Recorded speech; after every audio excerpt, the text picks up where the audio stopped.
A man comes looking for a cleaning job. But that day, he won't just change the building. He'll change a woman's life too. Before we dive into the story, if you love simple yet touching stories like this, don't forget to subscribe. Morning had wrapped the city like a gray curtain. The sky seemed to deny the sun's presence. The cold was the kind that seeps under your skin. Not just your body, but your soul would shiver. David held his 6-year-old daughter Emily close under his left arm, tugging at the collar of his old jacket with the other hand. When they got off the bus, the buildings loomed over them like giant silhouettes cutting into the sky. Every corner from playgrounds to shopping malls whispered the belonging of a different class. They weren't part of those whispers. Emily's hat was 2 sizes too big, and she only had 1 glove. But her eyes were alive. When she looked at her dad, it was like looking at the strongest man in the world. David adjusted her backpack. "Almost there," he said. "Just a few more steps." As they went inside, the warm air hit them suddenly. The marble floor gleamed, ceiling lights were perfectly aligned, and modern art hung on the walls. The water dripping from Emily's shoes didn't belong in this sterile place. Neither did David's muddy boots. They moved toward the waiting area. Emily curled up in her dad's lap. David pulled a crumpled envelope from his jacket's inner pocket. Inside was his CV. The ink had smeared a bit from sweat, but was still readable. He used to be a construction worker. Then things went downhill. Work accident, hospital, bankruptcy, losing the house, then Emily's mom saying goodbye. Now he was looking for a cleaning job. It wasn't humiliating. On the contrary, it was honorable. Because how many men willing to clean just to put bread on the table are as honest as him? "Dad, are you excited?"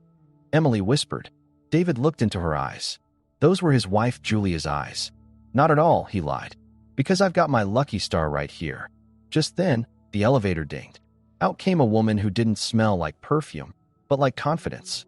Her white coat belonged not to a CEO, but a movie star. The busy lobby fell silent with her footsteps. Her steps seemed to pause everyone's life for a moment. Nina Weber, the head of the company. Strict, by the book, successful. And today, she felt something different. Her eyes landed on David. While others wore suits and carried presentation cases, his jacket had elbow patches. But Emily clung to him as if he was the only safe castle in a kingdom.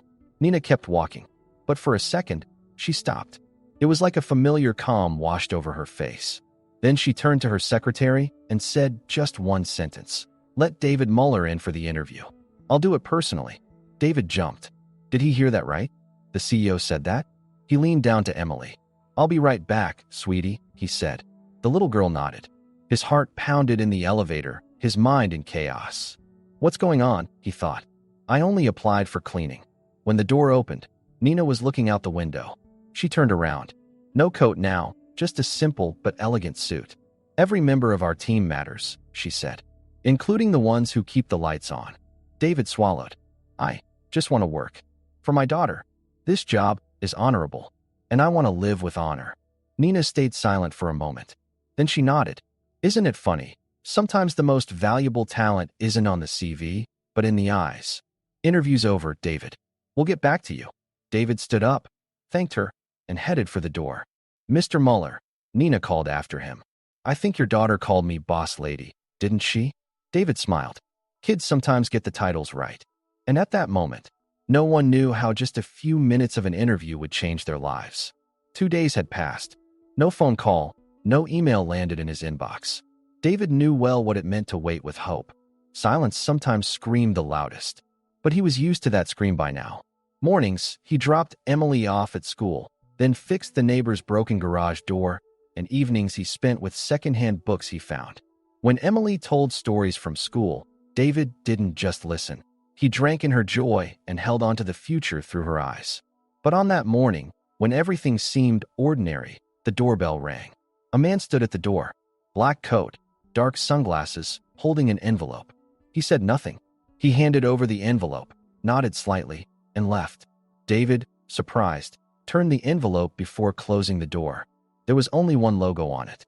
He recognized it immediately, Company H. With slightly trembling hands, he opened the envelope. Inside was a thick paper. The writing was simple but powerful. "Dear David Muller, we are pleased to officially invite you to the position of cleaning staff. Your start date, this Friday. Additionally, You and your daughter Emily are invited to our company's lunch event. Sincerely, Nina Weber. David's first reaction was silence, because he couldn't find words to speak at that moment. Then he took a deep breath. Emily came into the next room right then. Dad, what happened? David smiled with teary eyes. I think we have a job. Both of us. Friday came, and David had ironed his only decent shirt. No tie, but the shirt was clean. He had polished his boots as best as he could. Emily wore her favorite dress, a bit loose, a bit faded, but what shone wasn't the fabric. When they arrived at the entrance of Building H, the security guard greeted them respectfully. This time, no one gave a second glance. No one stared at the elbow patches on David's jacket or the stickers on Emily's backpack. They were directed to the rooftop. A dazzling garden. Yes, a garden on the roof of a building. Under a heated glass ceiling stretched green spaces, colorful flowers, and elegantly arranged tables. All like a fairy tale. Emily's eyes lit up. Dad, is this real? David smiled. I think this time, yes. Right then Nina Weber appeared. She looked different today. She wasn't wearing a suit. Instead, she chose a simple but elegant dress. Her eyes found Emily first. She bent down to eye level. My new colleague here. Emily smiled. Not me. I'm just the assistant.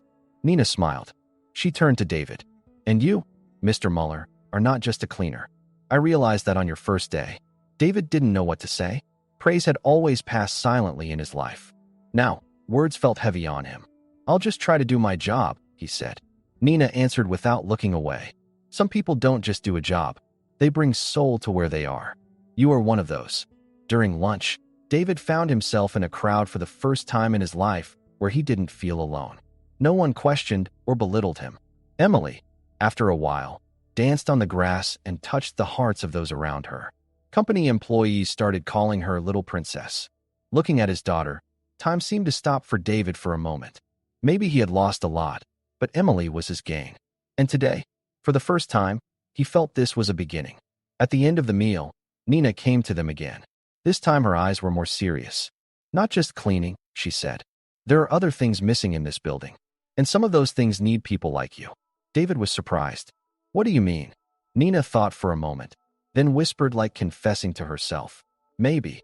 We need someone who not only fixes the building, but also brings order to the people inside. David nodded. I just try to fix what I can. This time Nina smiled. That's why? You are the right person. But this was just the beginning. Because no story ends with life changing so much on the first day of work. The real turning point would come one dark evening, when the lights suddenly went out. David started his job right on time. He wore a dark navy work jumpsuit with a small name tag on his chest that read D. Muller. For the first time in years, he felt the confidence of standing behind a name. He was given an elevator card, cleaning supplies, and a heavy keychain. No one expected more from him, actually. No one even knew he was more than that. But David was a man who took his observations seriously. During the first week, he noticed details no one else did. Cracked corners of walls, filing cabinets stuck for years, loose connections in the fuse box. All of these caught his radar. Without asking permission or making a fuss, just because it needed to be done, he started fixing them one by one. And the day an office worker left a note, his silent heroism started to get noticed. The sink soap finally works, thanks to whoever fixed it. But there was still one untouched area, the executive floor. David had never gone up there. On purpose. It was quiet, flashy, and felt like behind the wall that said, "You're just here to clean." Until that day. It was Friday evening. The sky was dark. A strong wind was blowing outside, hitting the cold window. The last few employees were getting ready to leave. David was checking a broken light on the second floor. Suddenly, the building went dark. Suddenly, without any warning, the power was completely out. David stopped for a few seconds. No panic, no fear, because he was used to it. He had lived through times when a dad fed his kids in the dark and the electricity bill wasn't paid. He pulled a flashlight from his jacket and turned it on. In the thick silence spreading through the whole building, his footsteps echoed. The emergency generator kicked in after a few minutes, but only lit half the building. The lower floors were still dark. The ventilation stopped. Cold air seeped inside. David first went down to the security room. The old guard there was holding his hands near the desk lamp like it was a stove. The shelter floor is freezing, the man said. The generator doesn't power it. Fans aren't working either. I'll handle it, David said. Adjusting his shoulder, he headed toward the stairs with the flashlight. When he went down 3 floors, even the hum of the air ducts had stopped. Old fuse boxes, corroded pipes, faded labels, but David knew. They could be fixed. Then he heard a voice behind him, the echoing sound of thin heels on the cold floor. "Why wasn't I surprised to find you here?" Nina Weber said. David turned. "You shouldn't be here." Nina shrugged. "I'm not just a CEO in a company. If needed, I should be able to go down to every floor of this building." David bowed his head. "But this place is dangerous." "Some dangers are more honest than the throne room upstairs," Nina said softly. David examined a fuse and took out his screwdriver. "So you're always this calm during a crisis?" "No," Nina said. "But you are. And that's good for me." Without looking up, David answered, "The world doesn't get less broken when you panic." I learned that. The darkness slowly started to give way to light. Warm air began flowing through the pipes again. David had just put the fuse back in place. Nina nodded in approval. "You deserve more than a salary." "I never loved money," David said. "But being someone who's needed, that's different." As they climbed the stairs together, Nina glanced sideways. "People like you restore my sense of trust. I'd lost it for a long time." David stopped. "Trust doesn't make noise when it breaks, but you feel when it's gone." When they reached the top, almost everyone had left the building. Emily was at the neighbors that night. David was alone, but didn't feel lonely. Nina headed for the exit, but stopped. "Mr. Muller," she said, "the building is breathing again. But I haven't been able to for a long time." David didn't understand. But Nina's voice went on. "For the first time, I feel safe without controlling everything. Maybe it's because of you." David's heart raced. What was happening? A CEO was talking to him like this? "Good evening, Mr. Muller," Nina said, and left. David was left alone, but it was no longer dark. Because some lights don't come from a generator, they come from a look. In the days after the blackout, almost every floor in the building was buzzing with talk about David. But it wasn't mockery or sneering. On the contrary, a strange respect, a quiet appreciation was spreading. People greeted him more warmly in the mornings. Some even let him skip the coffee line, and little post-it notes appeared. "No more stains in the mirror. Thanks. Thanks for fixing that squeaky door." David was still officially just the cleaner, but the scope of his work had already changed. The things he noticed slipped past everyone else's eyes. More importantly, he had become noticed by the people. Nina was right at the heart of this change. Surprisingly for someone who came out of the CEO's office, she chatted with employees during coffee breaks and even sometimes came downstairs to see Emily. The general atmosphere of the company started to focus more on the value of people than on numbers. But not everyone liked this new breeze. In boardroom corridors, some top executives whispered, "A CEO who drinks coffee with the cleaner? Who is this guy that everyone talks about inside the company?" And one day, Nina was called in. It was a high-level meeting. The topic wasn't stated openly, but everyone knew what was coming. "What do you think about David Muller?" someone asked directly. Nina, without looking away, answered, "We forgot the people. He reminds us." When the meeting ended, there was an uneasy tension on faces. But at that moment, a gala was happening, the company's annual internal event. Normally, only managers and investors attended this fancy evening, but this year was different. At Nina's insistence, invitations had gone out to all departments, including David. That night, David wore black pants he hadn't worn for years. They didn't quite fit, but they were clean. No tie. His shoes weren't very shiny, but solid. Emily got ready like a little princess, with a second-hand hair clip in her hand and her favorite shiny shoes on. She held her dad's hand tightly. The gala area sparkled. Small lights twinkled in the garden under the glass ceiling. Music echoed softly like background noise. At first, David felt like an uninvited guest, but then Emily's excitement swept him away. Nina quietly came to them through the crowd. She was different today. Her dress was simple, but every detail was elegant. Her eyes found Emily first. "You've grown," she said softly. Emily smiled. "You've become even more beautiful." David smiled, but his eyes were serious as he looked at Nina. "You didn't have to save us a seat." Nina nodded. "You were invited because you belong here." As the night went on, people started dancing. Emily tugged on her dad's hand. "Dad, will you dance with me?" David couldn't say no to the sparkle in his daughter's eyes. Of course. The little girl climbed onto her dad's shoes and began to dance. People watched them, but these looks weren't mocking. They seemed to remind something: the power of innocence, love, and simplicity. And just then, Nina came over. "May I have the next dance?" she asked without looking away from David. Emily said, "Of course, but my dad's a little rusty," and giggled as she stepped back. David was surprised. "Are you sure?" Nina bowed her head. Someone who forgot how to dance needs a reminder. They danced, quietly, as if everything around them had frozen. The steps were slow but determined. They didn't speak, but their eyes did. Finally, Nina whispered, "When I danced with you, I wasn't afraid to lose control for the first time." David cleared his throat, and for the first time, I felt like I belonged. But balls don't last forever. And like every fairy tale, this night too had its awakening to reality. The next morning, as David started his job, something unexpected happened. When the elevator doors opened, someone was waiting for him. Danielle, Nina's assistant. "Mr. Muller," she whispered, "please come with me. The board wants to talk about you." David put a small heart his daughter had drawn into his pocket. Because deep down, he knew some people wouldn't accept this sincerity. And now, it was time to see whether his heart or his mind would speak.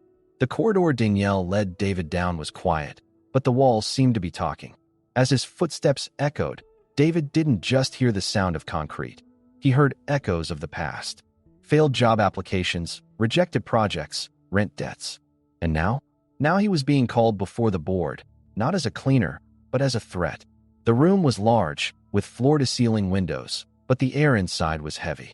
The people sitting around the table in suits stood like a wall. They adjusted their glasses, flipped through files, but avoided eye contact. The first to speak was a gray-haired man with thin-rimmed glasses. "Mr. Muller, we hired you as cleaning staff, but recently, some of your behaviors give the impression you've exceeded your role." David stayed calm.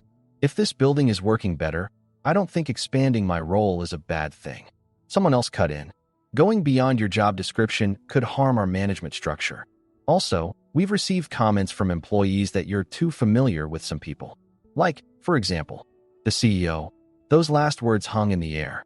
The real intention was clear. David was silent for a few seconds, then bowed his head. "I've only worked here. Where I've been respected, I've responded with respect. No more, no less."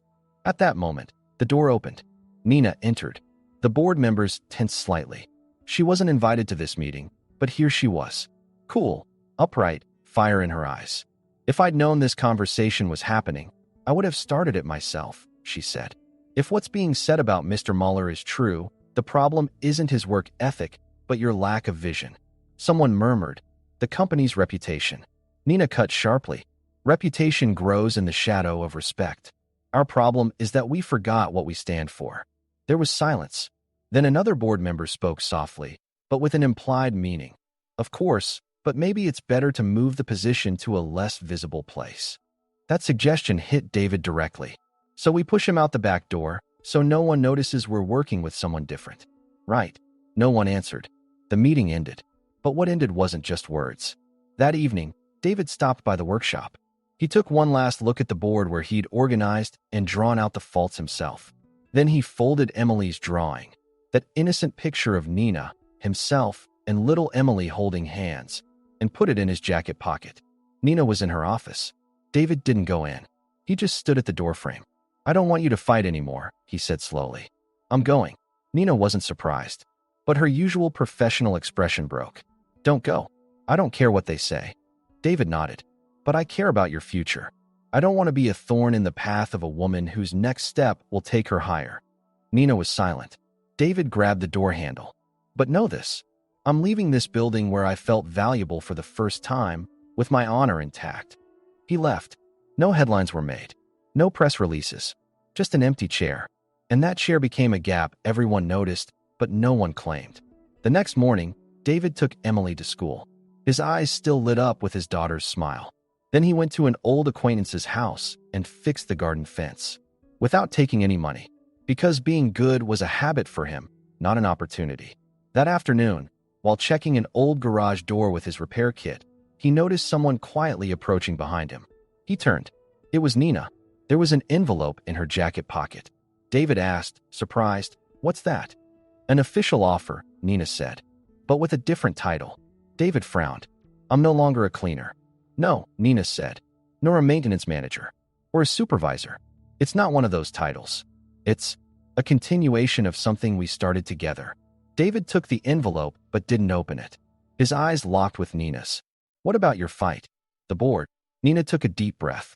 Wars are for ideas, not people. And you are more than an idea. You've become a value, even if they still don't get it. David blinked, then smiled softly. I think it's the first time in my life I can't even imagine saying no to a woman's offer. Nina smiled too. Good thinking. Because this isn't just a job. It's a beginning. And that day, after thousands of repairs, David repaired something in his own heart for the first time: belonging.